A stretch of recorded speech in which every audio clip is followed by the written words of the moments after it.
খোয়াই মহকুমায় গত কয়েকদিনের ভারী বৃষ্টিতে কৃষি জমি জলমগ্ন হয়ে পড়ে, অথচ নেই জল নিষ্কাশনের ব্যবস্থা। বেশি জল হওয়ার কারণে ধান কেটে ঘরে তোলা সম্ভব হচ্ছে না কৃষকদের, ফলে মাঠের ধান মাঠেই নষ্ট হয়ে যাচ্ছে। এই নিয়ে মধ্যগণকি গ্রাম পঞ্চায়েত এলাকার কৃষকরা চরম বিপাকে পড়েছেন, ক্ষতির সম্মুখীন হয়েছেন বহু কৃষক। এই নিয়ে সংবাদ মাধ্যমের সামনে প্রত্যেক কৃষক তাদের দুঃখের কাহিনী তুলে ধরছেন। Bureau report, social Bangla.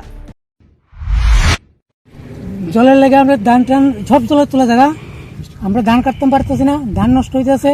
দিনটা পরিষ্কার করবার লাগি অতি সত্তর আমরা বৈশাখ মাস থেকে তারা বেড়াতে পারতেছি, তারা কেউ শুনে না, খালি কয়া হয় না, পরে পরে না, আগে এমন খালি করে। আমরা ধানটা দিনটা পরিষ্কার করে না দিলে আমরা ধান রুইতে পারতেছি না। সমস্যা কি হইতেছে? ওখানে ধান পাকনা ধান জলের তলে যেতেছে। বলতে বৃষ্টি হইলে কি হয়? বৃষ্টি হইলে তো পুরা জলের তলে ধান কাটান যেতেছে না, খুব কষ্ট হইতেছে। আমরা ধান পচে যেতেছে, মানে জলটা আইতেছে কই থেকে? জল যাইতেছে তবলাবাড়ির সাইডের থেকে, উজান থেকে, আরো উজান থেকে আগে বাইরে গিয়া খোয়াই টাউন দিয়ে নদী। এই দেখুন কি আওয়ারের মধ্যে একটা ইয়ে আছে, ড্রেন দিয়ে আছে, ড্রেন দিয়ে জল কাটে না, জলটা কাটে না, ড্রেন ঘাসে জাম হয়ে রয়েছে, হাড়ুন যায়। ওখানে খেতে খেতে জল যায়, ক্ষেতের উপর থেকে জল যায়, শেষ হয় না। এটা ধান কি পাকনা ধানের ভিতরে জল জল পাকনা ধানের ভিতরে জল, ধান কাটন দিতেছে না, বুড়া বানিয়ে ধান কাটন লাগতেছে। পঞ্চায়েত জানাইছিলেন, পঞ্চায়েত কি কইছে? তারা কইছিলাম, পরে তারা কিছু শব্দ করে না।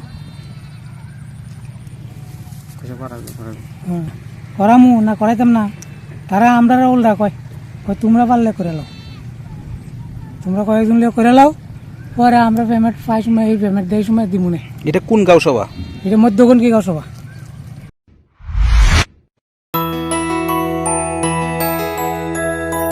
স্বাদে ভরা ঘিয়ের সুবাস লংতরায়, কি ভালো খেতে।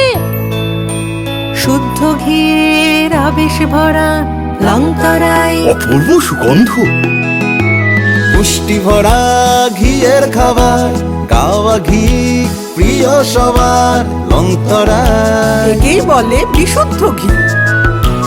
বিশুদ্ধ ঘি নাম মনে রেখো লংতরায়। লংতরাই ঘি রোজ খাবারে তোমাকে চাই। লংতরায় লংতরায় লংতরায়।